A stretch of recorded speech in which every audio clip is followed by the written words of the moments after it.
Assalamualaikum warahmatullahi wabarakatuh. Pada kesempatan kali ini saya akan membahas dua soal ini, dan selanjutnya saya akan mencoba menjelaskan berdasarkan jenis-jenis dan contohnya. Saya akan membahas mengenai term yang berarti ungkapan pengertian dalam bentuk kata atau istilah. Sebenarnya terdapat banyak sekali jenis-jenis term. Pada kesempatan kali ini saya akan mencoba menjelaskan term berdasarkan denotasi, yaitu term umum universal, artinya berlaku secara umum atau tanpa adanya batas ruang dan waktu. Misalnya manusia, mahasiswa, dan persatuan. Sementara term umum kolektif yaitu berlaku secara umum pada suatu kelompok tertentu sebagai suatu kesatuan. Contohnya rakyat Jawa, mahasiswa UPI, Persatuan Dokter Indonesia. Kemudian term khusus partikular berlaku secara khusus, menunjuk sebagian tidak tertentu dari suatu kesatuan.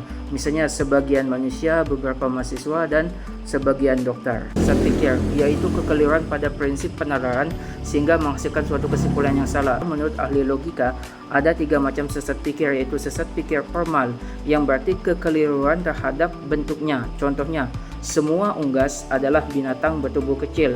Merpati adalah hewan unggas, jadi binatang yang bertubuh kecil adalah merpati. Dikatakan sesat karena binatang yang bertubuh kecil bukan hanya merpati, melainkan ada burung dara, ayam hias Malaysia. Sementara kalkun dan bebek juga termasuk hewan unggas. Jadi dikatakan jika bentuknya tidak tepat maka akan menghasilkan suatu kesimpulan yang salah. Selanjutnya adalah sesat pikir verbal, yaitu kekeliruan terhadap penalaran kata-kata sehingga menimbulkan makna ganda. Contohnya adalah semua rumah mempunyai halaman, modul agama ini mempunyai halaman, jadi modul agama ini adalah rumah. Dikatakan sesat karena penggunaan kata verbal istilah berupa halaman pada rumah dan pada modul ini menimbulkan dua makna, yaitu pada rumah dikatakan halaman adalah pelataran, sementara pada modul adalah halaman.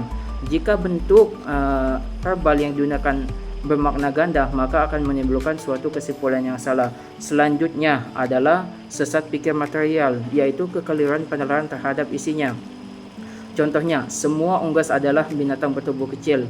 Kalkun adalah hewan unggas, jadi kalkun adalah binatang bertubuh kecil. Dikatakan sesat karena secara bentuk atau formal sudah tepat, namun salah satu premisnya salah. Tidak semua hewan unggas itu bertubuh kecil, ada juga yang besar seperti kalkun. Pada kesimpulannya adalah jika suatu isi premis tersebut salah, maka akan menimbulkan suatu kesalahan juga pada kesimpulannya. Ada beberapa cara yang dapat kita lakukan agar terhindar dari yang namanya sesat pikir atau logical fallacy. Yang pertama adalah kenali dan pahami jenis-jenis sesat pikir. Kemudian selanjutnya adalah berpikir secara kritis dan teliti dalam menyampaikan argumen.